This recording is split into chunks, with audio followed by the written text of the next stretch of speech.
And if I had to be another person to stand up, if I think, after really going through this, and looking at the files and looking at the case, if I really feel that Karen Reed didn't do this and I have to be a voice that stands up and helps, I will.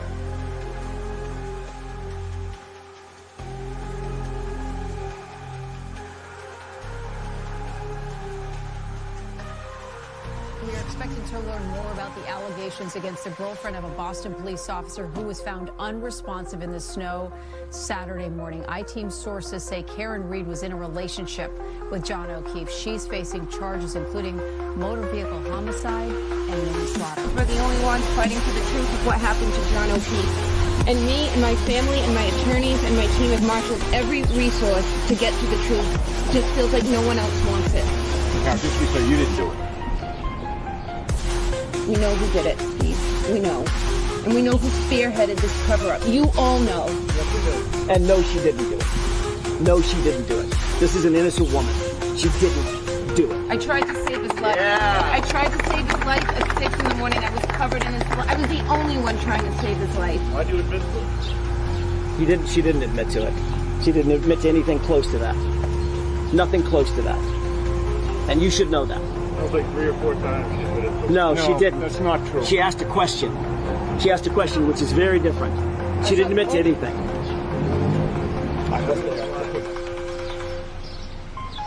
I'm going to tell you one thing. Karen Reed's not going to fold. Karen Reed's not going to give up. Defense team's not going to quit. The Free Karen Reed movement is going to continue. We will continue to raise funds for her. We will continue to do standouts across Massachusetts, across the nation, across the world to let everybody know what's going on here in the state of Massachusetts, the corruption. And we will continue to get the word out there. Believe me. Believe me. All right, everybody. Welcome back into Let's Talk Live here on the LTL Media Channel. It is Wednesday night, and we're here for the Wednesday night rundown. And oh, man, I cannot wait because that means Jess Machado has been back in the courtroom. And God, she's probably seen a lot over the last couple of days. We had a Leslie losing his shit over a mistrial. We had Officer Kelly Deaver, or Veruca Saltz, what I have named her, Dr. Marie Russell. We had Sergeant Nicholas Barrows and the one and only Lucky Loughran today up on the stand. And I want to hear about Turtle Boy's reaction as well during the show when they mentioned him during the testimony today with Lucky.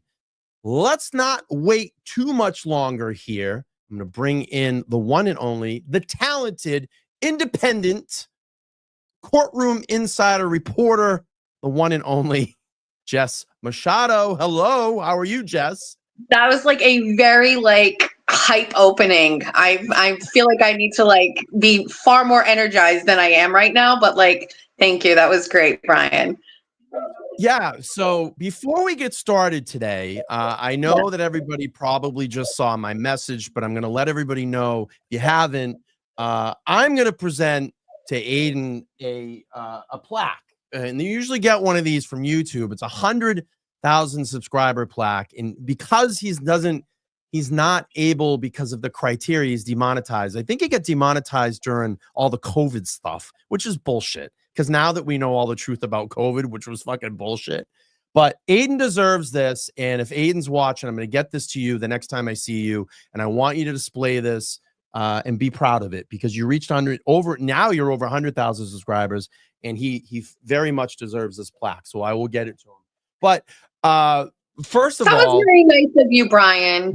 That was very thoughtful. It was very nice of you. Hey, he deserves it. He fucking worked hard here. You know, the guy's put his big old nuts on the line for it all, and he should be rewarded. I mean, he should be rewarded. But listen, we'll get it to him. I want him to I don't know, hang it up or whatever he's going to do, but be proud of it because he deserves it. Anyway, did you see the post today on one of the Karen Reed? I guess it's the Dumpy Karen Reed Facebook groups. Did you see that? Okay. You probably haven't. You were in court today. But wait, when you say dumpy, do you mean a negative Karen Reed Facebook group? Karen Reed. I guess it's become a shit show in there. Is what everybody's saying. I don't go in those, Brian. Okay. I don't go in those. I don't either. But I thought this was funny. So we have, and anyway, I want to give Mike the Young Jerks a heads up on this because he sent it over to me, and we have the anonymous participant that said it's me and picture of Karen. It says, "Oh, she goes through a lot of men," and it's this one, the Free Karen Reed group. I don't know what it is. I think I'm actually in that, but I don't go in it. I don't. So I wrote while while conversations like this are hilarious and flattering. At the same time, my relationship with Karen and the Reeds have always been friendly and cordial, nothing more, nothing less. And then I asked, "Hey, anonymous, stop being a puss and post under your real name. Let's see the name." And a lot of speculation there of who these people could be in some private conversations. But anyway, we're not. I mean, hot take. I suspect that you really liked that post, actually, Brian. That's my hot take on it. I was sweating. You know, I was just sweating. But just saying. Just saying. But anyway, let's hear about the courtroom, Jess. I mean, you're back. It's great. You were back in there after a lot of complaining, and I think that maybe we shuffled the ping pong balls around here a little bit. But what has it been like? You know, what has it been like? Well, I don't like to use the word complaining. I'd like to say I was advocating for myself. The complaining is negative. Advocating is positive. I don't know if that had anything to do with it. It probably not. I mean, I feel like I'm so lucky to be in there, and it's being taken away right away. Tomorrow we're missing a court date. I don't care how hot it is in there. I am in the courtroom, and I'm kind of pissed off that, it's weather related, and that's the reason why we're losing a day tomorrow. I think somebody commented today, and it passed my screen, where somebody's like, why on earth in 2025 can we not get a courtroom prepared for a trial like this, like of this capacity? First of all, it was hot as hell last year, plenty of days. And so we just made do. We did the best we could. Yes, it was uncomfortable, but we pushed through it. Like, here we are, right? Kind of like as the defense is starting to build momentum, and we're going to take a day out. I was very frustrated. I don't know what was going on in the sidebar when this was being discussed. It seemed like a very animated sidebar. And then it kind of was like anticlimactic, because Bev came out from behind the bench and then told the jurors, we're going to take the day off. And I was like, wait, all of that just to tell us we're missing a day? But thinking about it since then, I'm wondering if the defense was saying, like, we'll come in, we don't care, like, how hard is it to get that room comfortable for humans? It's like 2025. Like, I don't know. Like, first of all, I don't know who the taxpayers are in Norfolk County, but next time it's up on some sort of like a docket to vote for money to build your courthouse, fund it, please, because it is so archaic, it's so ancient, and it needs upgrades. But yeah, so I feel like, wow, great, I've been in there, and now tomorrow we don't have court, and I'm not in there next week. I'm an alternate. So I don't know. It stinks. It's wonderful to be in there. And if you're lucky enough to be in the courtroom, and I know you were, and I know the Reed family, keeps this great list of supporters to go in there, it's really historic, I think, to be witness to what's going on in there. There's some historic value to witness this, and it's not lost on me. I feel very lucky every morning. I wake up every day. I say my prayers in the morning. Like, I'm blessed to go there. I'm blessed for the opportunity. So yeah, if I pout and I get mad that I'm not in there, it's for good reason, because I enjoy being in there and being able to watch this. Yeah, I mean, I got some shit a couple of weeks ago when I was in there. It was a day that was probably like 75 degrees out, and I was like, it was fucking hot. I mean, after like when we broke for lunch and I went back, I was kind of like, I don't know if I'm going to be able to make it. Like, I was literally just Suck it up, Brian. Suck it up, Brian.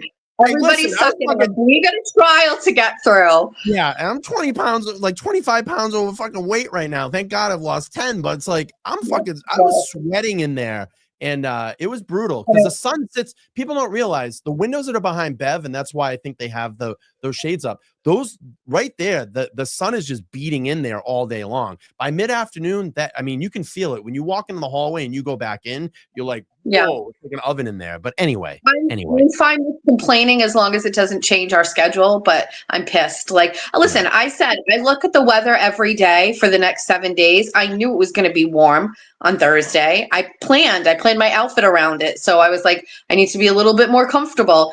So I was so pissed that we're losing a day. And then on Friday, I'm actually leaving a little early. My son's graduating. So I'm so bummed to miss it. But I made the most of the 3 days that I was in there so far. So knowing that And it was good days, by the way, it was great. What phenomenal days to be in there to witness the testimony that we've seen this week. I'm very lucky. Yeah, I was just going to ask you, like, so Commonwealth rests, you get the week that the defense literally just starts. Yeah. What was kind of the vibe inside the courtroom? Was it kind of buzzing a little bit? Were people anticipating and waiting? Did you see anything out of the normal? Was the defense team looking a little bit, look to be doing some more things when they got in there? Anything like that you observed? Well, I mean, the defense is consistently the same. They're uber prepared. They're always early. They're very methodical with how they set up when they come in. The Reed family is also always the same. It's very affectionate. It's very loving. It's very I would venture to even say happy. Everybody looks okay, and a lot of smiling. I noticed Mr. Reed comes in and gives Karen a hug and a kiss, and it's just that's always consistent and the same. And then also with the O'Keefe side, also pretty consistent, but in a different way. The Commonwealth staggers in at different times where the Reed team comes in all together. And then we see the O'Keefe family all come in at one time. I think they go to a room downstairs where they all kind of meet and then they come up. So the Reed family doesn't have that. So as they come in, they come into the seats. So as far as energy goes, it's hard for me to say because I was so energetic. I don't know if I'm misinterpreting it, but I was really excited to get started and to watch, these attorneys work. They're doing work. And so I'm excited to watch that. And we saw some very, very memorable things take place. And we can get into some of them, but there's been some really memorable moments this week. When they brought the jury in for the first time, knowing that the defense was going to start, was there you notice anything on their faces? Were they prompting their notebooks in getting ready, or is everybody kind of looking a little like, what have they been in there now? Almost 27 days. Is everybody kind of like itching and scratching to get out of there? Anything like that? Well, for me, I hadn't seen them in 10 days. So I really needed to absorb, and I was looking for some physical changes and also looking to see what we saw last time, which was kind of like some warming up with each other and interactions during sidebars.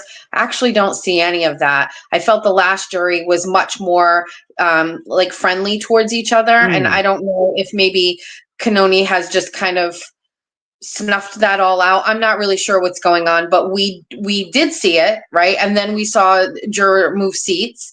Now I just don't see anything. I saw 2 interactions between 2 jurors, but nothing like the last time. I'm talking, we saw them kind of talking and making small talk. Haven't seen it. So it took me the first half of the day on Monday to start really looking at them. I also, I don't tell anybody this, but I'll tell everybody this. I take separate notes about the jurors.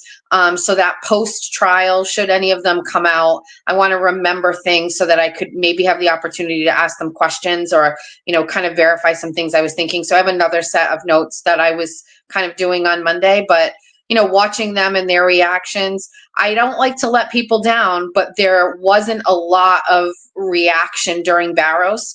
And we can talk a little bit about it, but we've got some note takers. Note taker, who I named note taker, is on his 4th notebook, which is insane to me. Wow. 4th. So they get 1 subject spiral notebooks. But it was Sue, I think, today that asked, let's take a look and see who has more than 1. And actually there were quite a few in the front row because they left the notebooks on the seat so we could get a better view of them. There's quite a few that actually have more than 1. And I know there's a lot of buzz about the juror that we're talking about that doesn't take any notes. I haven't seen this juror take notes in a long time. And it's reminiscent of the person who was in that exact same seat last year who didn't take notes. I nicknamed him That's funny. Vineyard Vines. He ended Yeah. up being the foreperson. I don't think that means like if you're sitting in that chair, you are the foreperson. But man, it's wild to see like that seat nobody's taking notes in seat one up top. So That's so wild. What's yeah. what's the chances of that? Like what's the coincidence of Well, that? that's why I take all these notes too. I just like, and I'm just, I don't know. You know me, I'm obsessed with the jury in the best way. I know somebody's going to, flip that and say, I've seen, statements tonight on X where people are saying, I want to taint the jury or whatever. I mean, for the record, and I haven't said this before, but first of all, I've known things about the previous jurors since last year. I know where they work, some of them, I know their names, and I have never disclosed that. So in over a year, I've never talked about it. I've never think of the money I could earn from that. You know what I mean? Like I could monetize a post about it and whatever. I haven't. I've also been approached by some mainstream legacy media because they know I know, asking me to disclose the name of some of these people, which I haven't done. I'm pretty scared. I'm a rule follower and I'm not going to disclose, but I just like to observe as much as we can. There's somebody in the courtroom. My dogs are going crazy. I don't know what's going on out there. But there's a woman in there, and I hate if she's watching this. I just don't remember her name. She's from Fox News. And she was in there and she was talking about how much can we talk about the jurors? Can we give race? Can we give anything? And, I researched this a lot. I actually am pretty confident we can give race. I'm pretty confident we can give age. But we can't give anything that would make somebody stop for a second and say, hey, I haven't had a person at work in 5 weeks and they look like, Tony Soprano. And that's what Jess Machado says he looks like. And so that guy must be on the Karen Reed. So you've got to really be careful with that. But I think regular like name, age, and, perhaps like, ethnic background, I think that should be, it is okay. From everything I've read, it's okay. So I don't know, but I'm a scared cat. Yeah, I know a couple of people were really worried about that, but yeah. I don't know. I don't know if next week's the last week, I might risk it all, Brian, and just start going off and doing, who knows? I mean, I might be feeling it. Yeah, right. Let's run through some people here. So you saw testimony. I can't wait to talk about this one. Officer Kelly Dever, Veruca Salt. I like Veruca Salt because I think that just lands better. But that's a great nickname. Tell me about her. What was going on? Was everybody buzzing? How was the jury reacting to her? I mean, I know how we were all reacting watching this from home. I mean, my mouth was on the ground. What was going on in that courtroom during her testimony?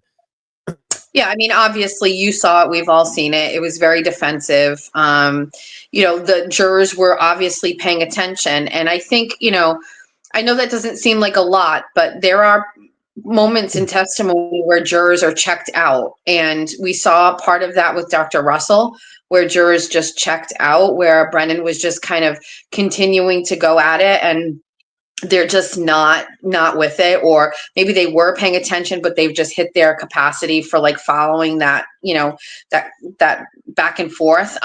Listen, everybody was watching, everybody was paying attention. I've never seen anything like that before, ever. I couldn't wait to like kind of end it and then get on the internet and start seeing if other people could chip in and say like, hey, I've had a witness like that. I know last night on Mike Crawford's show, Bettero was talking and I asked like, what distinguishes someone for being a hostile witness so that they can kind of like treat them differently. And, I mean, I would have felt that person simply would have qualified just in the tone. And, listen, we got a really, pop culture moment out of that where she said, well, just like you can't remember my name, I can't remember. Listen, the feedback on this that we've seen everywhere is, that's not how cops act. That's not how cops should act. And if they act like that, they're protecting other cops. And so whether the jury is retaining that and what their takeaway is from it, I don't know. We'll never know until the day they make a decision. But I can't see how you can get around what we were watching in there with her. She Jess, changed her testimony. yeah, the pausing, the hesitation and pausing, like you probably could hear a pin drop in there during that. Yes, everybody's watching. It's very, very intense. Yes. Yeah. We got a question here from one of the viewers. I want to pull this up. It's for you, Jess. Missy Angel, thank you so much for the 5. She says, Jessica, is seat one bottom row near the witness box or top? Was wondering if seat 1 was one of the jurors who switched seats. I can't believe how often this comes up. And I actually, like, before I was on with you, I sat down with my oldest daughter and I was like, I need to make a TikTok. I need to explain this. Okay, so jurors are in 2 rows. So for people that don't know, I did post like a picture. I don't know if anybody has seen this. It's buried in one of my threads, but I used emojis, male and female emojis that all look the same so you can get an idea. So the bottom row is the biggest row. I believe we have 10 people in that row. And then we have the top row, which has 8 people. So the very first row, the very first seat, which is closest to the witness stand, it's like less than 5 feet away, that was a male. And then that male has changed to a female. He swapped spots with a female that was the top row right in the middle. That female was directly on the side of the juror that I call Smirky. He is and had been the most graphic, most outgoing, most expressive juror. So smirked often, shaked his head often. He's also the one that kind of made like a laughing noise that I could hear. So the woman who was sitting on the side of him to his right has moved and is now down in that first seat. And then the male who was there, who never interacted, I never saw him interact with anybody, is now moved up to that seat on the side of Smirky juror. And I actually saw the 2 of them kind of have a moment yesterday, I believe. So I wonder if Smirky juror is the problem, and can kind of like loosen up and he's reacting too much. I don't know what the cause of it is. I hope eventually we find out. But the first seat is the one in the front, and that is now a female. And so just the way it goes, it's female, female, female now, those first 3 seats.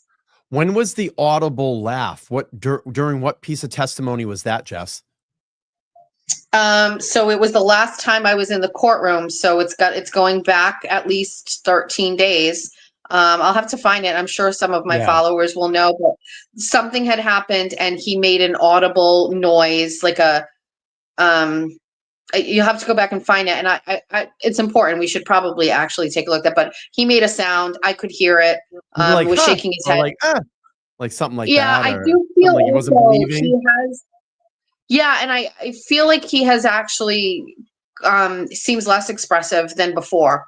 He's not as outgoing and expression, still smirking, but not the same.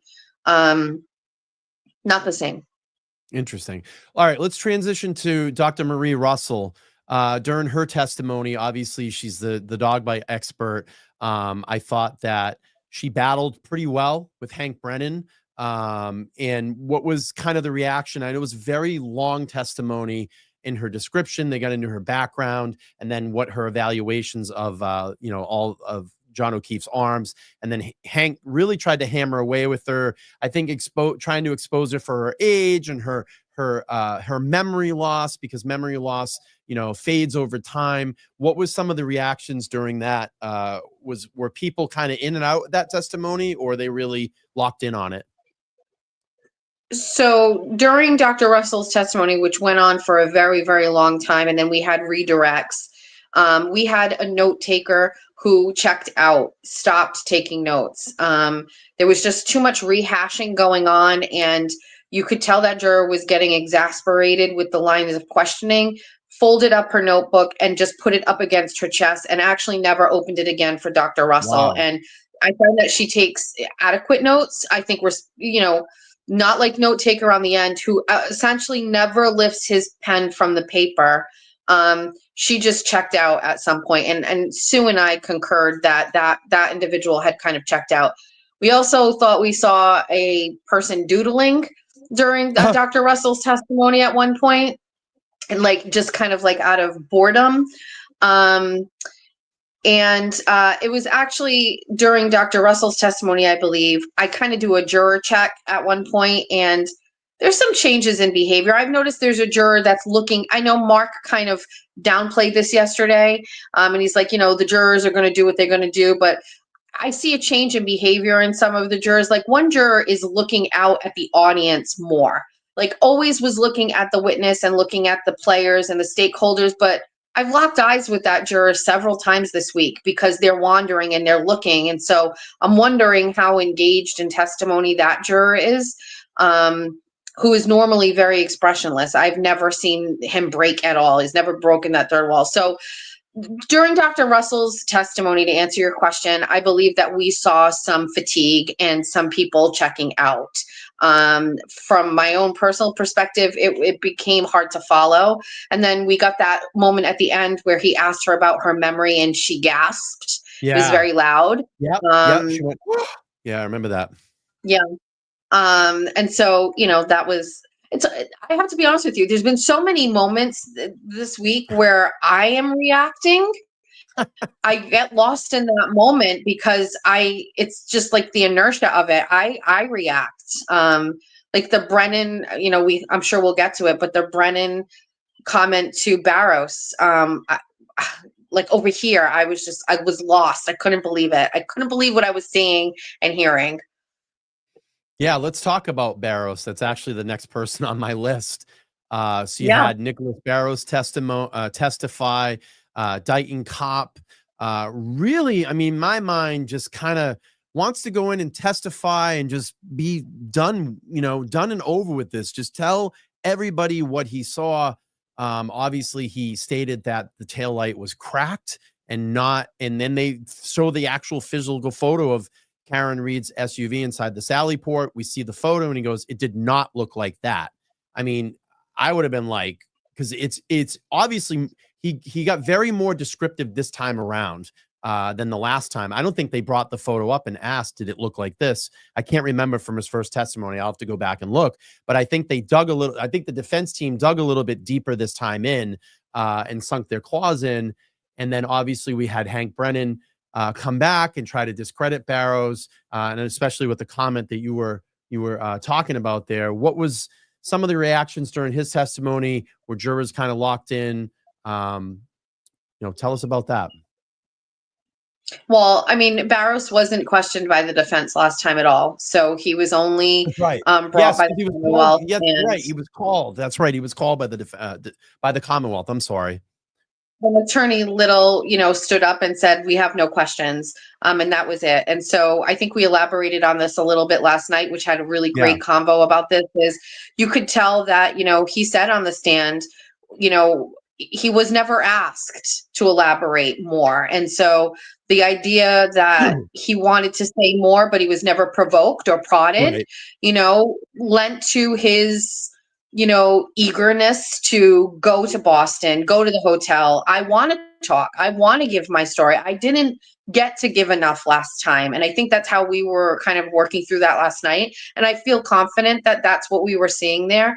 Last night, obviously was yesterday's testimony. I was in there today. So, you get to see this pattern of what Brennan is doing, which is really trying to dismantle the credibility of these witnesses. He's trying to trip them up. And, I wonder, and listen, I've been out of there for 10 days prior to this, but back to back witnesses with Russell, with Barros, with Lucky, not so much with Karina, but basically that same style that Brennan has, which is, I'm going to go backwards. I'm going to say words to you. And you're really depending on the witness to assert themselves and be comfortable enough to say, okay, well, wait, I didn't say it was harassing. He asked a question. It was after you were being harassed, did you feel like you were, and Lucky had to go back and he was like, well, I never said I was being harassed.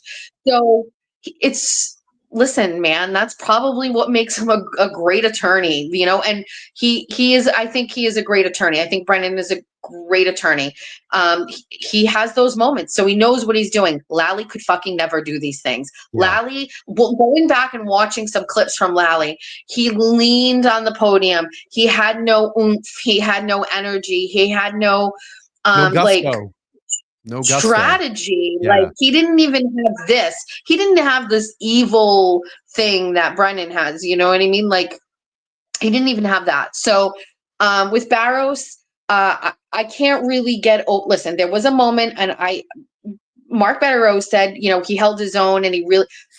I actually felt it was a little different. I felt that there was a change in Barros when he got him all screwed up there. I agree. He talked a little bit, right? His tone was a little bit lower, and I felt like he was beating himself up over it right there on the stand, and you could tell he was like internalizing it. And so whether the jury picked up on it the way that I did, I don't know. But the moment for me was when Brennan was like, over here. And I know a lot of people missed it. A lot of people missed it. And I'm thankful for the followers who found that clip and kind of put it together. But this whole sequence of things that happened there, first of all, that was a very dominant move, a very dominant statement. Okay, so here you got Brennan. He's standing there. And also, a lot of people didn't realize, but Jackson had just objected. So Barros looking over at Jackson was a totally appropriate thing for him to do. And for Brennan to snap at him and say, over here, completely crazy move. And then Jackson objects, and they go up to the sidebar, and I tweeted about this. And listen, I'm sure it's insignificant in the whole span of both these trials and the death of John O'Keefe, but watching Brennan smirk in a way at John O'Keefe's ex, it was so crazy to me. And I watched the video back, and you can see me. I lean over because I want to see what her expression is. I was like, what's going on here? Yeah. Sue O'Connell asked me today, like, how did he look at her? And I was like, in a sexy way. Like it was like a sexy I'm doing it. Oh yeah, I'm doing it, baby. It was like a sexy smirk. And she was like all flustered by it. And I'm so thankful for the camera that caught it, because I could only see the back of her head, but like in the side when she turned, but like you could tell she was all flustered by it. I was like, what the fuck are we watching here? Like, what's going on? What kind of alternate universe am I in? Where Hank is like giving like this like sex stare, and like John's ex-girlfriend is like eating it up. And I was like, all on the way to a sidebar during Barrows' testimony. It's crazy. It was weird. Yeah, you like it. I'm gonna do it for the Commonwealth. Stop. Wait, that's an uncanny impression, actually. That could come in handy later on at Halloween or some costume party. You know what I find very, very, very, very interesting though is I want to go back to Dever, Veruca Saltz. I find it interesting, the tactic that Hank Brennan is using now, knowing that Dever went into the commissioner's office. Now, have you seen what he's been doing to all the defense witnesses? He keeps asking them, so did you go meet with them? Did you go review testimony? Kind of like, well, you know, one of my, essentially she was for the Commonwealth. One of my witnesses went in and spoke to someone, but also this group of people did too. And they talked to the attorneys and they went over and reviewed testimony. Well, guess what, dickhead? You can do that. You can do that. Right. Like you're allowed to do that stuff. But I find it interesting that he's been trying to use this tactic now, like kind of playing like tit for tat. Like, oh, well, she went and did it, but they're certainly most doing it too. Did you pick up on that or? Well, I'm always wondering if there's a juror that thinks the same way, like as we do with this. It's like that they can see right through it. Also, you just closed your argument on a murder trial. You never provided any evidence that she actually hit this guy and killed him. And now, so let's say they've compartmentalized that and said, you know what? They've shown me this. I can't see anything here. Now I'm going to see what he does when he's, cross with all of the defense witnesses. And all you've got is you're trying to like trip them up, or you're trying to like talk and linger about like these conversations. I mean, listen, he was able to extract from Dr. Russell that she was in a car with Robert Alessi. Yeah. Does that, I mean, cringing during that. I'm like, oh, like it was going so well. And all of a sudden I went, oh no. I'm like, oh. I think that's a natural reaction if you're pro Karen Reed, that he kind of gets that out of her. But I'm not really sure, like, the jurors were really seeing that as a thing. Like, you know, she came in a car with him. She was pretty clear that that's all they talked about. She was wavering a little bit in the beginning, but she really kind of got her footing with it, and that was it. And then again, like, then we saw the Barrows thing. Oh, where were you? You went to go meet them. Who was there? It's like, I don't know, this kind of like information for background purposes. Like, I'm using the emails that we get from the court. They always tell us this is for background purposes. Is this really, this is all we've got in a murder trial? This is it? Like, all right, go ahead, go on, like, do your thing, like talk to me about who was in that room and what the Omni is like, and like, I don't know, it's just, I don't think it lends, maybe it's enough if you've got a real shitty witness on the stand, but you've got Barrows, who is probably the consummate police officer witness, you know what I mean? And the other thing too, by the way, like, just looking, like, I'm not trying to judge people, but I'm judging people. Yep. The witnesses for the defense all looked and act a certain way. They're all polite. They're all well-spoken. I mean, not Devers, right? Because attitude, but like, you get the point. Like, Dr. Russell is so pleasant and so nice and likable. And you have Barrows, and then you have Karina, who is just, I think, a perfect witness. And then you have Lucky even today. Yeah, Lucky. I think he came off. I'm sorry, Jess, just like an everyday guy that just wants to go to work and do his job and do it effectively. And I think that Brennan was trying to put across, and I'm not, and listen, I'm not saying this in an offensive way, because I know he's smart. And I think Brennan's trying to treat him like this, like 3-year-old kid, and disparage his memory and his ability to recall and talk about things. But Lucky's on it. And it's funny because I listen to the way he talks. My dad drove a truck for 50 years plus. I mean, in the union, he was in and out of Boston all the time. Those fucking guys are smart. They are driving all day long and having to look around and assess their area. So they're not like hitting cars. They know their routes. Like, my dad probably hadn't used a map in 50 years driving. He knows where he's going. He knows how the truck runs. He knows what it's going to be like when you plow and how to plow. I mean, my dad did all that stuff, move heavy equipment. So like, these guys are fucking smart. And I think Brennan was trying to discredit him and make him seem at a lower, that's the word, at like a lower IQ. And that's not the case. You know, it's not the case at all. Like, I'm thinking dumb him down a little bit is what you're trying to say. Like, he was trying to dumb him down a little. Yeah. I actually think he came off more composed this time than last time. Yeah, I thought he was a little flustered and not as poised last year as he was this time. Seemed a little bit more professional this time, but I think David Yannetti really set him up for success in the beginning with the line of questioning. He really showed that this guy is entrenched in the community. He has his brother who is a selectman, who is with Albert, who is a selectman. And I think, for me, I hadn't heard that before, but if I'm a juror, right, and I don't know the parties, okay, so what's more of an issue for Lucky? That you've got an internet blogger who you've met never, right, that is like calling you out and saying, do the right thing, meaning like, tell the fucking truth, or a bunch of people that you live with who you're kind of going against, you know what I mean? Like, I think the unspoken threat was actually the community that he lives in, and showing that, you know, that was more of a threat. And I think Yannetti painted that picture in not in a threat, like showing a threatening way, but he really painted the picture that he's entrenched in this community. And if all of these people live in this town, he's willing to go against these people. And that is a more important, to tell the truth. And that is a heavier thing than, you know, a fake internet threat. You know what I mean? So I don't know. I'm hoping that at least one juror pulled that out of it, which is like, this guy's got a history there. There's like, it's a life there. You know what I mean? And he's willing to put that all on the line to tell the truth.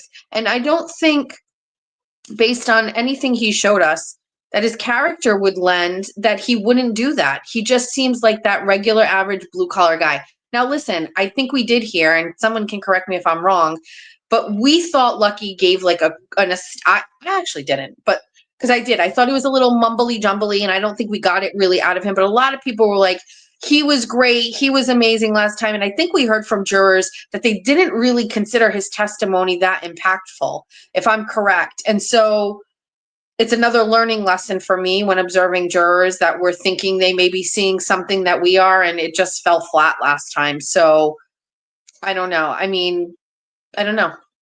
That's my take on the Lucky thing. He came up. Yeah, I do like the fact that when Brennan was trying to push him, he basically fired back and said, I am here to tell the truth. I am here to tell, in a nutshell is what I'm saying here, summing it up. I'm here to tell the truth, and I'm here to tell you what I saw that night. And he was like, I was not attacked. Like, I don't know why you keep saying I got attacked or threatened. I was not any of that stuff.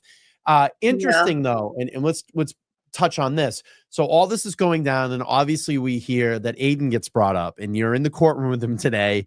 What was his reaction when this was all going on? Was he just being like typical Aiden, or was he like really listening and like, I can't fucking believe this is going on right now? I mean, my neck snapped around immediately, and I was like, dude. And his eyes were like this. He was like, you know, he's eating it all up, and you know, like, I'm sure his dick was getting hard with Brennan having to talk about him right there like that. You know what I mean? Like, if I know him, he's probably loving it.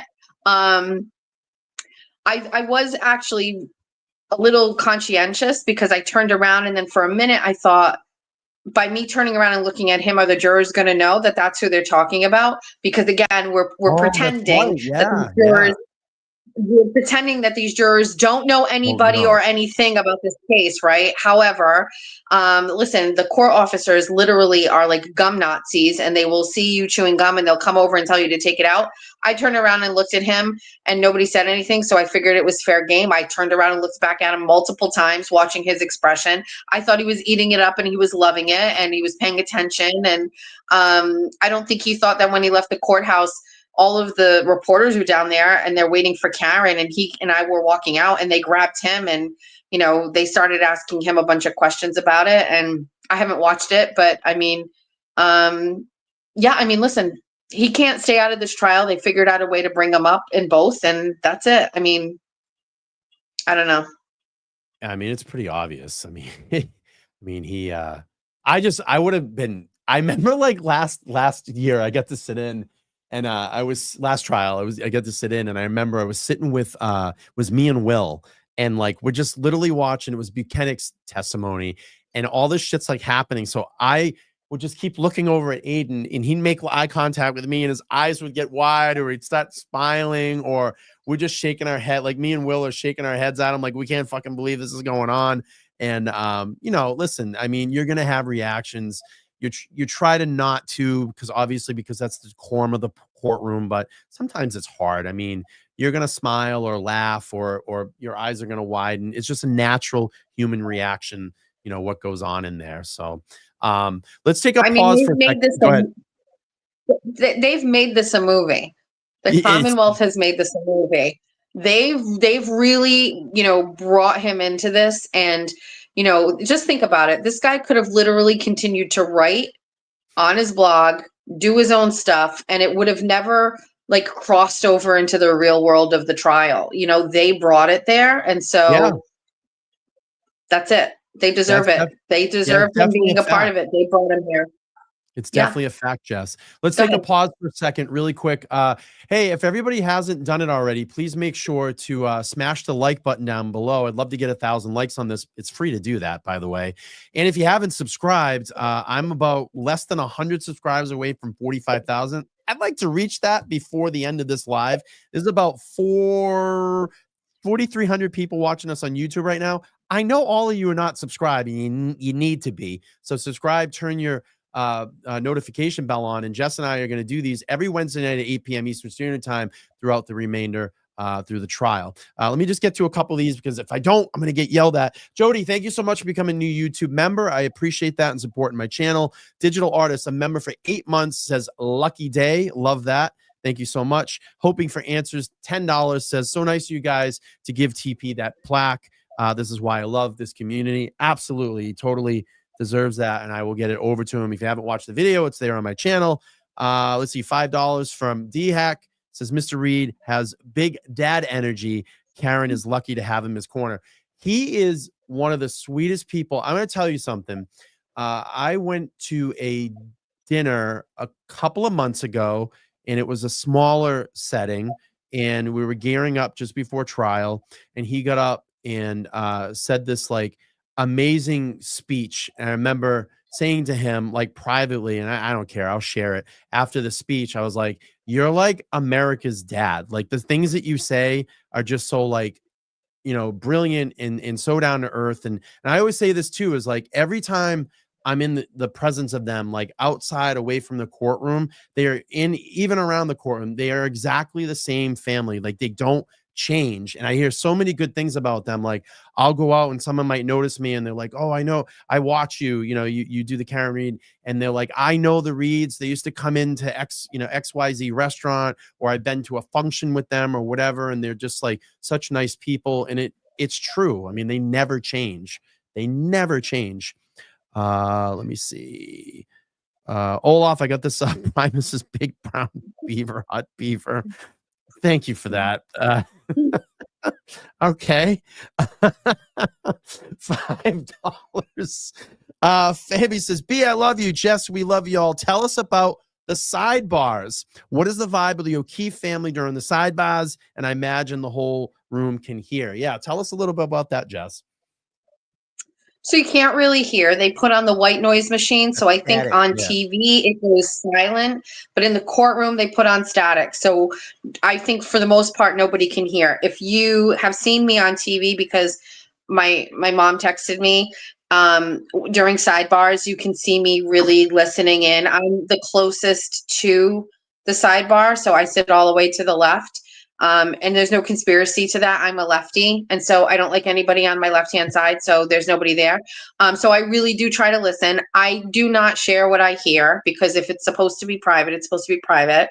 But I can sometimes observe and listen to what they're saying. Today, I can tell you there was a lot of conversation going on about some social media post or something about Lucky. So I saw a picture, I saw what looked like a social media post. I could see it was a green square with a shamrock on it. So I thought it was Lucky related.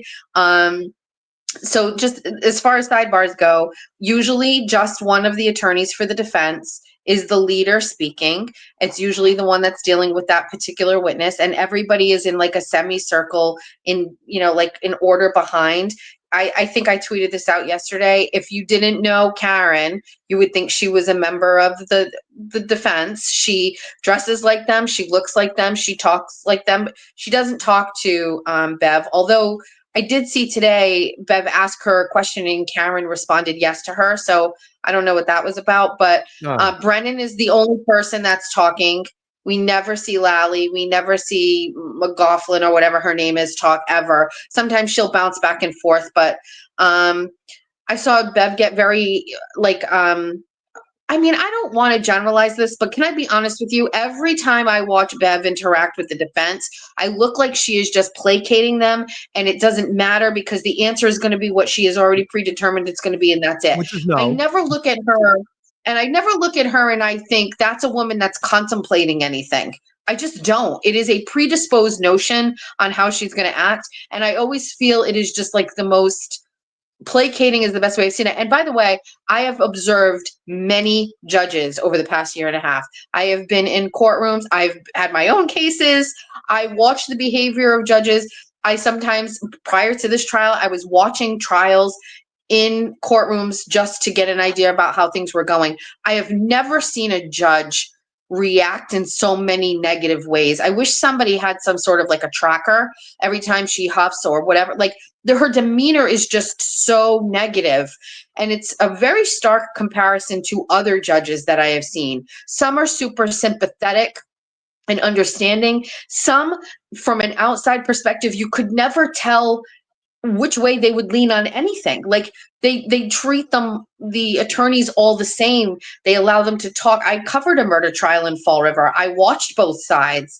There was nobody in the audience for that except the family, which was crazy to think about.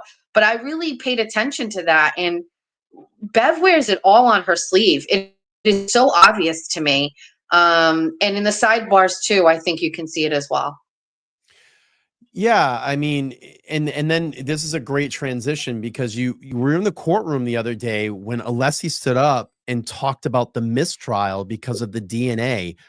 What was that like? I mean, that must have been intense. People must have just been like fixed on Alessi when he's just going off. And of course, Bev's like, oh, I'm going to take 30 minutes on this. And we already know what her answer is going to be. And she comes back, and she's like, oh, your rights are saved. I'm going to deny it. Oh, Mr. Jackson, who's your next? What are we doing now? Who's your next witness? It's like, what are people thinking at that point? What was going on? Well, just for clarification, because I've noticed some people saying this online, the jury wasn't in the room for this argument, Yeah, they out. had been removed. So, I mean, honestly, I look at it and I go, why are you wasting your time? That's how I feel. Why are we wasting time here? I mean, you want to shoot your shot, okay, but it's not happening. I observed her a lot during that argument, right, between both of them. Laid back, sometimes not looking, sometimes she was taking a sip out of her tumbler. Now listen, let's play devil's advocate. Maybe she understands the law so much that she knew what Alessi was going for, and she knew that it wasn't meeting the threshold for her to do a mistrial. Maybe she thought that he made a great argument, but she wasn't going to let it end like that. Like I thought maybe she would, like maybe, the big FU to Karen would have been like, you know what, we're going to have a mistrial today when nobody's here. There's no fanfare. There's no press here. You know what I mean? Like I still have that in the back of my head. I don't know. I mean, I thought it was Alessi is so succinct, and his depth of knowledge on these things is, I'm not saying it's wild what he knows. It's really wild what he knows. And so when he's arguing this stuff, it's deep when it's hard to follow. You know what I mean? Like, and he lost me a couple of times there, but then he brings you back. He's pushing his fist down on there. And then, then Brennan comes up and he's just like, you can pound your fist all you want. That doesn't mean. And I was like, oh my God, dude, why? So to me, listen, it was a big waste of time. I mean, you got to do it, but we knew how she was going to rule. Yeah. I want to just play a little bit of that, just maybe like 2 minutes of it. I just want to go over that really quick. I mean, it was so intense. And Alan Jackson, I noticed, was pissed. I mean, you're going to see him here. He is pointing down. He is going like this to Alessi before he gets up to the stand. And let's just play a little bit of this, Jess. Right here, you see that. He is, and he tries to grab him and there, but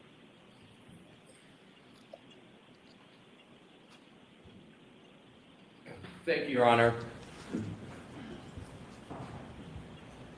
Attorney Brennan, just with regard to Dr. Russell, in open court in front of the jury, used the concept of DNA in this case. He has introduced it and brought it in for the very first time in front of the jury.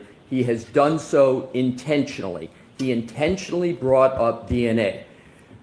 Based upon that intentional mention, the defense moves strongly, vigorously for a mistrial with prejudice. A mistrial with prejudice.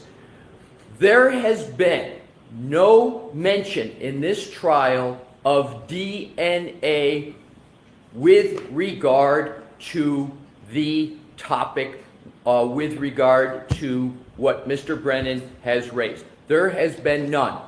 Specifically, the prosecution had, in the first trial, had a witness, Terry Kuhn, with regard to DNA.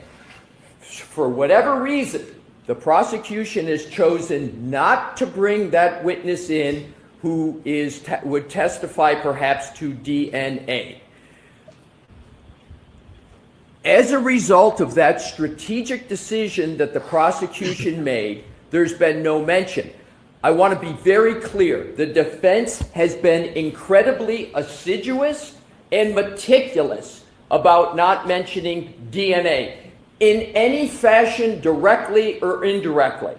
With regard to the hoodie shirt and the hole, the only thing that was adduced in direct examination was a mechanical function simply of Dr. Russell testifying that a dog tooth went in and came out and caused a certain mechanical effect on the yarn. Nothing even close to the mention of DNA. Did he have a louder presence during this, Jess? I mean, I know he talks very loud. I've been in there. Oh, yeah. How was his? Yeah, he was pissed. Yeah. Oh yeah. I mean, listen, this isn't the first time we've seen him that animated. He's a force in that room. And so listen, I would venture to say that some of these moments like that yesterday, he is a louder, more impactful presence than Jackson. And that's a hard, shoe to fill because, Jackson does have that swagger and that like energy. Yannetti, I don't know about anybody, but I have come to appreciate the characteristics of every single attorney in this case. Even Brennan, there are no redeemable qualities in Lally whatsoever. So absolutely no. But I mean, just no. His pants are too long. I thought his face was red because it was like outside, but I think there's like that's usually indicative of some sort of like a drinking thing where your face is like that red and ruddy. Like I don't know. Like I'm not one to talk. I don't know, Brian, you're working on your health, right? And that's great. And I have some medical issues too, which like he does, Jess. He's ripping butts. Remember that? I love last year when Aiden was out in the parking lot and fucking Lally, he's doing a live and Lally's ripping butts in the background. He's like, dude, Lally's behind me ripping butts right now in the parking lot. I think I like haters will get on me for this because I'm not the picture of health. However, it's just one side is really healthy and one side is just not. Like one side's a mess. And it's also with witnesses and things like that. Like I said this yesterday, like we just do cops differently down here. Like Barrows, and then you got the other cops. Like Higgins and Barrow. I also I'll put this out here now because I'm getting kind of punchy because it's late, but I would like the men of the Karen Reed trial calendar. I would like 12 months of men that are in this trial for the ladies. The majority of my followers are women, by the way, all in my age range, 40 to 50. I think we would all appreciate, I think it would sell out. I think we need the men of the Reed trial. We can put for June for Father's Day, we could put Mr. Reed in there, but I have a short list of guys that would need to be in this calendar. And I mean, take all my money and put Barrows in there too. That's funny. Let's play a little bit of Spanky coming back during the Alessi, just after the Alessi argument. Let's hear from him a little bit. Now remember, this is what I want people to notice.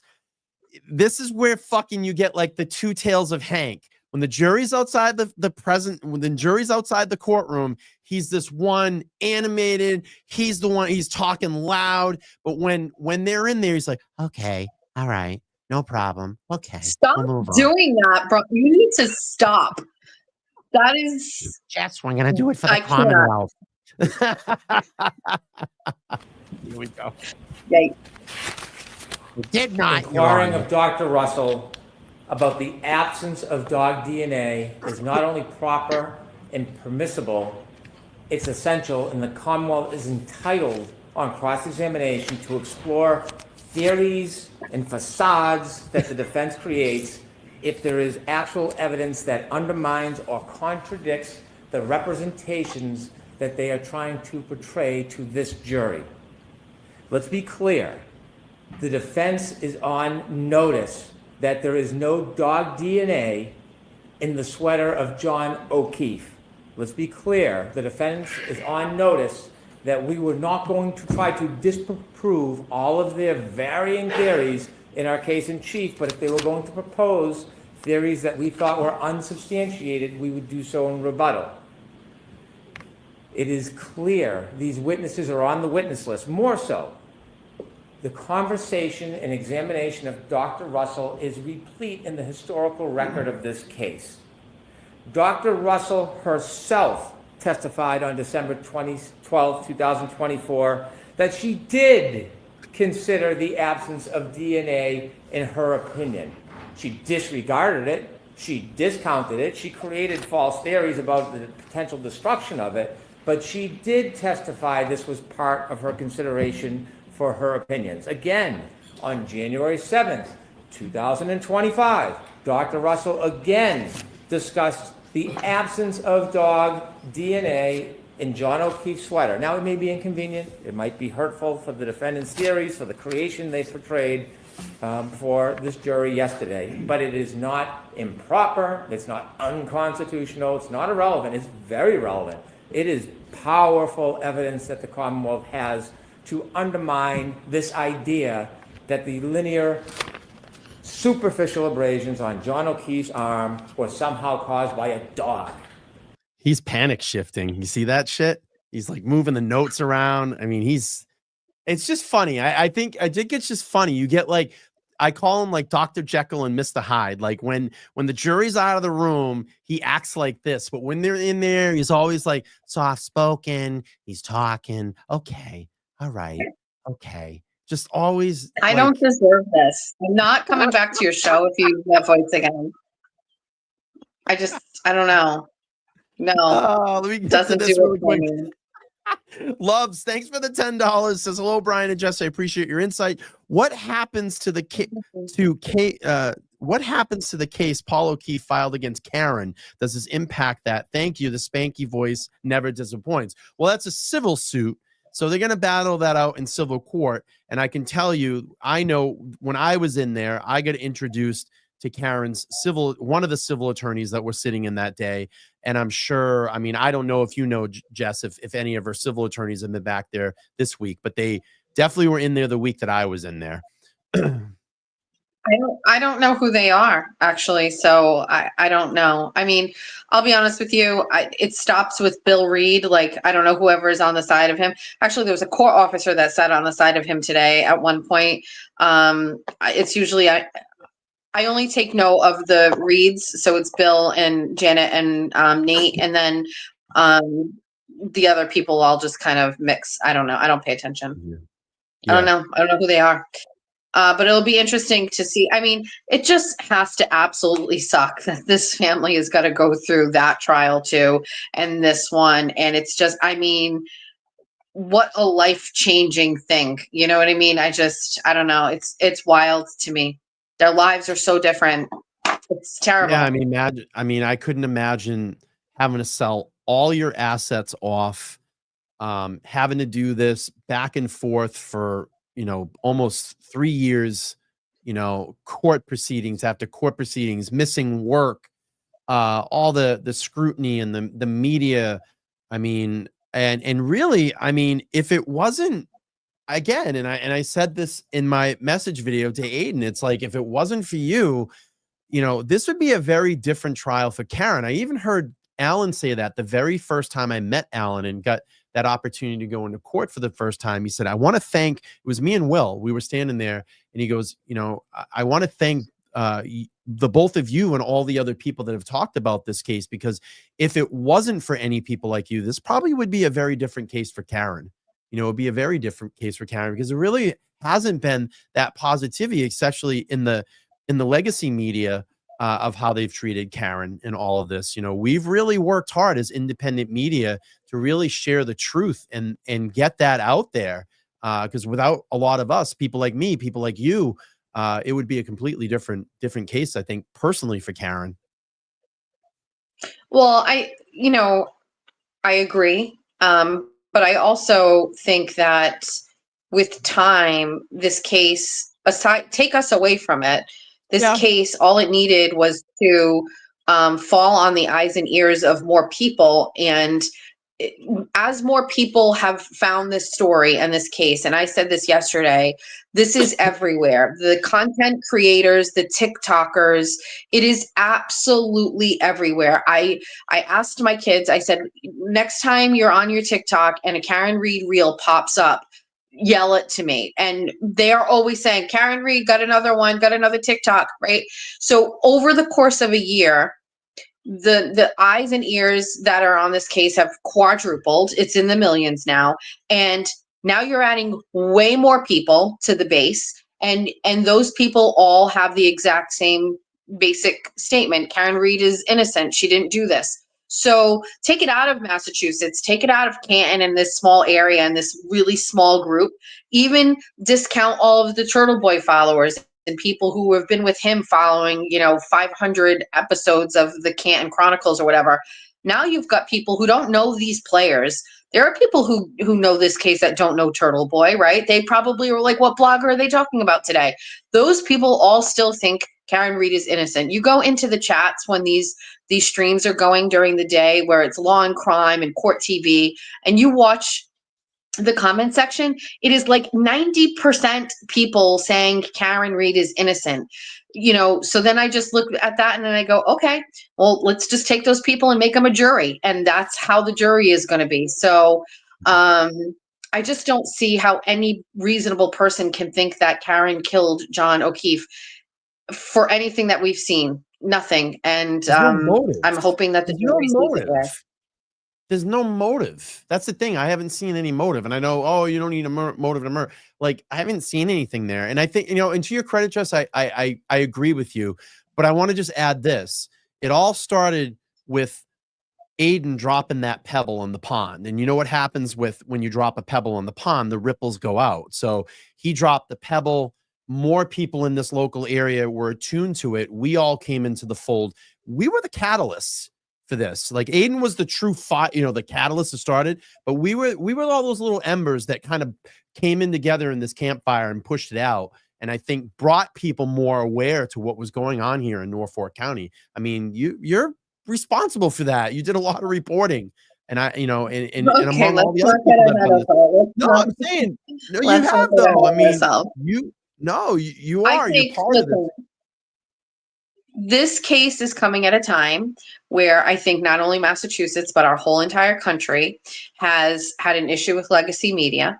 We have seen, and this is not a political thing, but what are we talking about where, the Hunter Biden laptop thing was crushed down on Facebook and buried. We've had testimony in hearings, congressional hearings, where Facebook has said they deliberately buried Hunter Biden laptop stories prior to the election because they knew it was going to influence voters, right? And now, years later, people have heard that and they know that. So there is just this kind of thread woven through our everyday life over the past 4 years where we cannot trust legacy media.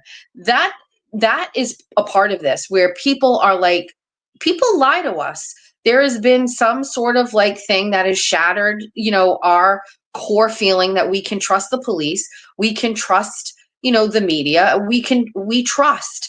And now everybody's on high alert and nobody trusts people anymore. And you know what? There's a fucking reason why, because cops do shady shit. And listen, it is just semantics or law that I don't know anything about. But I'll tell you what, if somebody could get in front of that jury and tell them about the Sandra Birchmore case, just the facts as they are written right now, there would be no way. I know. There would be no way. And that, to me, it's I get it, but the facts are the facts. You know what I mean? You've got some of the same cops that are a part of that case. Wait until later. Wait until some of these jurors go wait, what? Well, I wish I didn't know that. Listen, I still firmly believe there are jurors that are maybe watching this right now. I am very sorry, but I believe that there is no way out of all of those people, nobody has touched their phones and has opened it and seen no Karen Reed anything. It's impossible. So for me, that is why I think it's important that I'm in the courtroom, that my stuff gets out there, because you know what? Somebody's going to see it, and you never know. it could make a difference. And so I hate to say it, but listen, we had two different people on the stand this week. We had Devers and we had Barrows both testify, and Lucky actually all say that they could not get away from social media. They couldn't get away from this case. And I mean, I looked at the jurors because my first thought is, do you guys agree with that? You know what I mean? Like, y'all you feeling the same? And like, there was one juror that kind of like looked off to the side, like towards Brennan or whatever. And I was just like, no way that guy's not seeing stuff on his phone. There's just no way. We also have a younger jury this time. I know it's like a kind of a weird thing that we're not supposed to talk about demographics or whatever, but like, we've got a younger jury than we did last time. Last time around, there were probably people that didn't have social media. There's a younger jury this time. It's different. Yeah, I mean, they probably drove by a fucking standout on Sunday. I mean, it's so hard to not see Free Karen Read. It's everywhere in Massachusetts. Like, everybody knows Karen in Massachusetts. Everybody knows about this case. So I don't fucking believe it for once when Bev comes in and goes, jurors, did you watch or take in anything about this trial over the yesterday or over the weekend? They all turn around and go, fuck yeah, I can't get away from it. I mean, it's impossible. Well, I mean, you don't think that people skim through the news at night and don't see a Karen Read story, Jess? I want to say this. I observed today a juror not respond to that last question. Now, they were a little distracted. They were doing something with their notebook. So I'm going to pay attention again. But I was just happened to be looking at this one juror and they didn't respond. They didn't nod their head. They didn't say anything. Not that I could see. So maybe it was just an oversight and they were busy doing notebook things, but we'll have to see.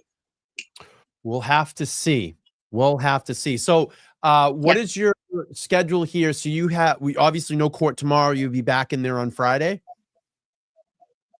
Yeah, I'm in a little bit of a dilemma, actually. That case that I broke earlier on Monday about this this illegal that raped his child is having a dangerousness hearing in Marlborough on Friday morning.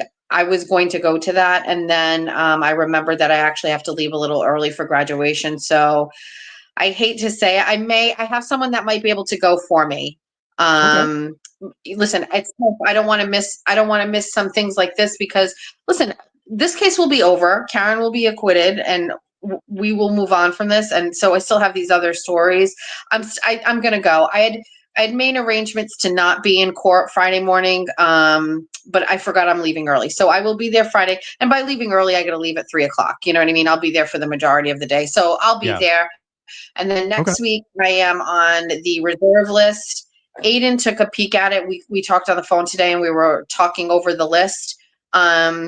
He's saying that there are 5 people on the list for next week that haven't shown up at all recently. So there's a good chance I'll get in. I'm 3rd on the reserve list, but there's somebody on the reserve list that hasn't showed up. So it's just crazy. They totally missed their mark on this. They're not doing it right. And I am complaining a little bit because it's like, I want to go and do my job and report on a murder trial that is of public interest, and I can't do it. And it's very frustrating. I don't like that. Yeah. So I agree. And it's just frustrating that they tailored this all down to a smaller courtroom so we can't have more people in there. I mean, they know what they're doing. They're just controlling Karen's team's fault. That's Karen's team's fault. We can't be open and authentic and honest and not say that that was a shoot miss for them. Like, we would have been in that other courtroom, and it's tough when you're there and you walk by that other courtroom. Karen had 2 guests today, the 2 ladies that were there today, and they were very much surprised at how small the room was. They said, as much as we've heard your detail and, I drew a diagram and you see things, they couldn't believe how small it is. And I said, and that courtroom right there, and I pointed to the one that we were in before, I said, that's where it would have been. And it was just so different. So yeah. I do know this. Karen, on the way outside of court today, did talk to the media, and they asked her, when do you think the defense is going to wrap? And she said it's possibly going to be on Tuesday. So that's when they're going to wrap. That is what I've heard as well. Yeah. How many days did we go last time? Do you know? How many days? It was how many days? Over 6 weeks. I mean, But yeah, but how many I know someone in days? the chat's gonna throw it out there. How many? Well, Yeah. that's the viewers. How many days did we go last week? Last trial. Someone will throw it up in there because it's been Yeah, I'm 27 just so far. curious. This feels much shorter. Much Yeah, way shorter. shorter. Sophie says she The believes it was around probability. 98 days. No, No way. That's no impossible. way. 98 days? 31 days. Yeah. I need to see one more before I make a decision. It felt like Somewhere in 98 between. days. All I right, so feel really long. I'm gonna say Mary has it down because Mary's very thorough about this trial. She Okay. sends me emails all the time. Mary, I'm so sorry I don't get back to you. I just don't have time sometimes, but I love all your emails. She said 31 days, but that doesn't include weekends. Yeah, and we had a lot of like So bullshit like then, half days and days that we couldn't make it last year too, and all that shit. so 31 days. I mean, so we're on day 27 today. Friday will be 28, Right at 29 the on same time. Monday. 31 exactly on Wednesday. That would be crazy. Yep. I think the reason it feels shorter is we're not seeing everybody that called at the waterfall that night. Were the ice cubes with the ice cubes cold? Were they wet? All that shit. Right. So Speaking of the waterfall, I'll just add, I know you might probably want to go, but you know, Karina's testimony today was very eye-opening for me. I thought I was here last time for this, but I don't remember at all. It wasn't memorable. But the way that they did the video today, and they took the waterfall video, they zoomed in on the top part. We really got to see that specific thing, and then they zoomed out and then went over to where Brian Higgins was and zoomed into that. I thought that was very effective. I said that we have like these really great screens, and so things are really crystal clear.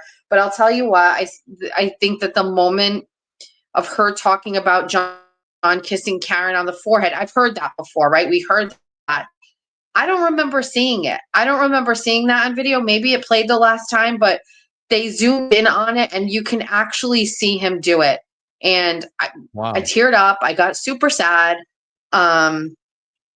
It's sad. You know what I mean? And like, it's very sad to me because, that last night, we know how it was during the day and they were just doing this thing back and forth and the texting and stuff. But like, ultimately when they got there, it was fuck Higgins. She didn't want to have anything to do with him.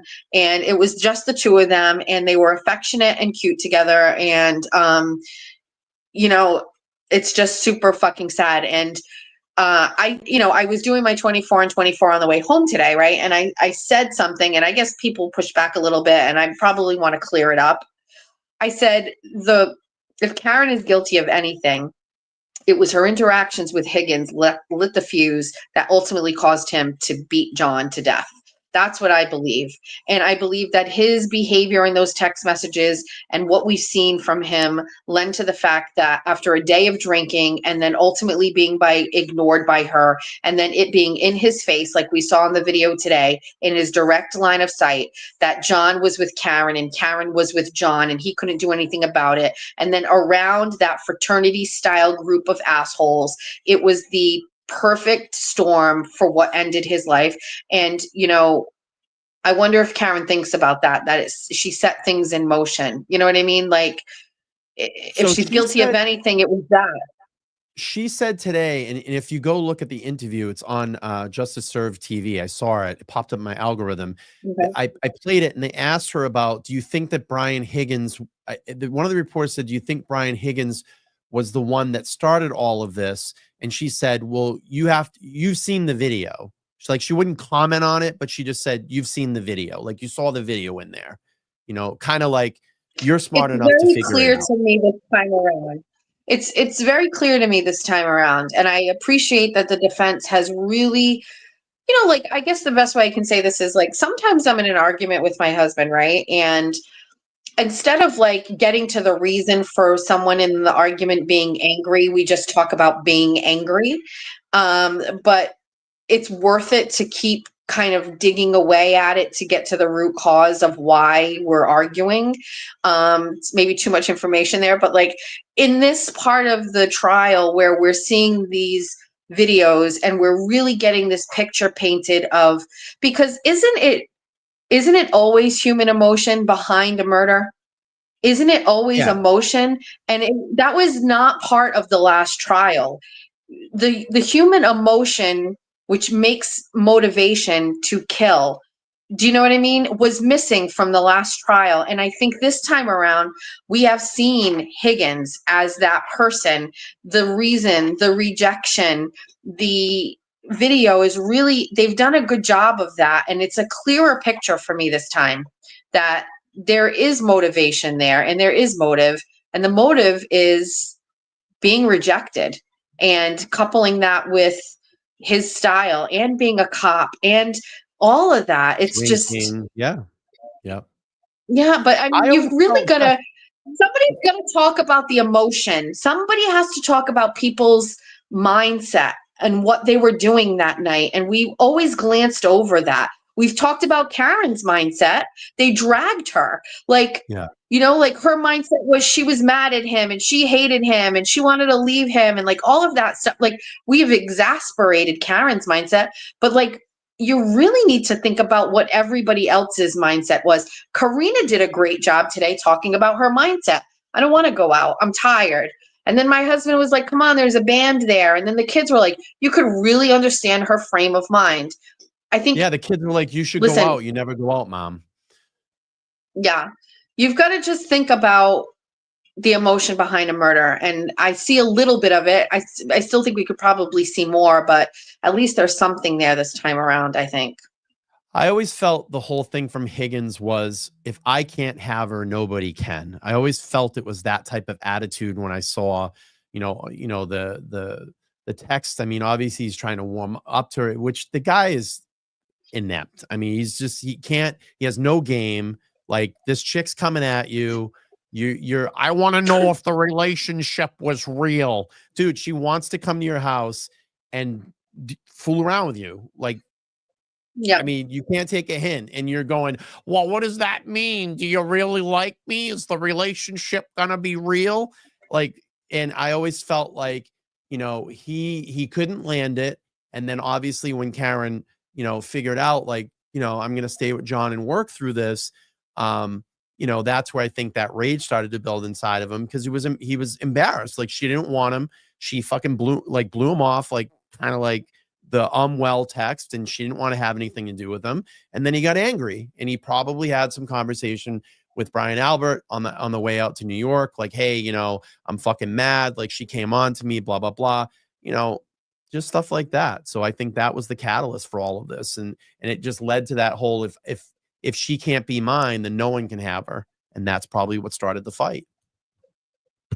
He's so gross. I mean, for the record, like, he's so gross. Come on, Jess, the relationship. Anyway. Gross. The texts are such a turnoff. I can't think of any text exchange that was more of a turnoff than his. It's just, that's gonna have to be like one for the record books. Like, ladies, all my mom like friends that follow, and like all of the ladies that follow me, I promise you, one day when this is all over and Karen is relaxing on a beach somewhere, we're gonna like really go into like the Higgins text messages. Do you know, Brian, that there's a group on Facebook? Do you know there's a group on Facebook called Are We Dating the Same Guy? Have you ever heard about this? I've heard about it, yeah. Yeah, I mean, can you imagine, like, if Higgins, he would never be in that. Nobody, he would never be a subject of the Are We Dating the Same Guy Facebook page in Massachusetts. He would never be in there. Never. Probably not. Not the way that he was in those text messages. And it was brutal. And it was like, I thought he was going to be like, the next time I see you, can we hold hands? Like, it's just, yeah. It's just I can't. Bad. It's just bad. Beta energy. Beta energy in a alpha male role. You know what I mean? Like, he's, yeah. Yeah, weed whacker. That's it. That's all I got. Gosh. All right, Jess. Well, again, this is Jess Machado. She's our courtroom insider, has been in trial this week during the defense testimony and witnesses. Great insight, Jess. It's nice to have you back in the courtroom where you should be. And it's just this frustrating process with the old ping pong ball system. But we'll keep checking in every Wednesday night. Tell everybody where they can find you and how they can support you. You can find me on X at Jess Machado Show. I also have a Jess Machado Show on Substack. It's on hiatus. That's usually where I do all my investigative journalism, but I'm primarily reporting right off of X right now. I should also mention, if you are on X, go to my profile under articles. Every one of my daily threads from the trial is there in an article. I update it every day. And then my 24 on 24, which is a daily wrap up and audio of what I observe in the courtroom. All of the threads from 24 and 24 are there. And I've got a little bit of thing going on Facebook, but Facebook's for like family, you know what I mean? But I feel bad. I've got like 500 friend requests hanging out over on Facebook right now. I'm sorry. But I'll try to make a professional page over there. And I do have a YouTube account. I just haven't used it yet because I can't do fancy things like what you're doing. But there's a Jess Machado YouTube. You can subscribe to it. And when I finally do get my act together, you will be able to watch videos on there. Awesome, Jess. All right, Jess, we'll check in next Wednesday with you, 8 p.m. Eastern Standard Time. And by the way, I want to thank everybody. We've reached over 45,000 subscribers tonight. I can't wait to get to that 50,000. Thank you, Awesome. Jess. And it's only going to take me another 5 years to get to 100,000, but we're going to get there. I ain't fucking You never quitting. know. I'm not quitting until I get one of these. I'm telling you, I won't. You never know. You never know. I mean, listen, I remember I found my screenshot. I had it saved when I started the trial last year. I had under, I think it was under, yeah, it's crazy. Yeah, she People passed trust Paul you, Rivers' they will order, by the follow way. you. Yeah, she Yeah, passed you the know, Paul they let Rivers me order. go and that was it. Yeah, and you passed them. Yeah. So fuck them. Fuck them. Yep. All right, Jess. We'll check in with you next Wednesday. Thanks for popping up. Thanks, Bri. Bye, All guys. right, we'll talk soon. Bye-bye. All right, everybody. Thank you so much. I got a couple of demos I want to get to before we wrap up. And then I want you all to go over and support Aiden. I think he's streaming right now. Please go over and support Turtle Boy. Let's see. Barbara, thank you so much for the $10. And let's see. Catherine, thank you so much for the $10. And hi, Brian. And my besties, thank you for supporting LTL Media. And thank you for all the new subscribers that came in tonight. We hit 45,000 on the channel and still going. Tons of momentum here. I will be back tomorrow night at 8 p.m. Eastern Standard Time, where I'll be breaking down Barros and Lucky's testimony. Please come over and join me at 8 p.m. Eastern Standard Time. And then on Sunday, I'm going to have Ted Daniel from Boston 25 News at 11 a.m. Eastern Standard Time. You're not going to want to miss that. Please come check out that show. I appreciate all of you. Thank you for the support this evening. I want to thank my guest again, Jess Machado, for joining me here on LTL Media for the Wednesday night rundown. And we'll be doing this again next Wednesday, 8 p.m. Eastern Standard Time. I'm going to hit the outro. Goodbye, everybody. Have a good night. Go support Turtle Boy and free Karen Reed. Take care.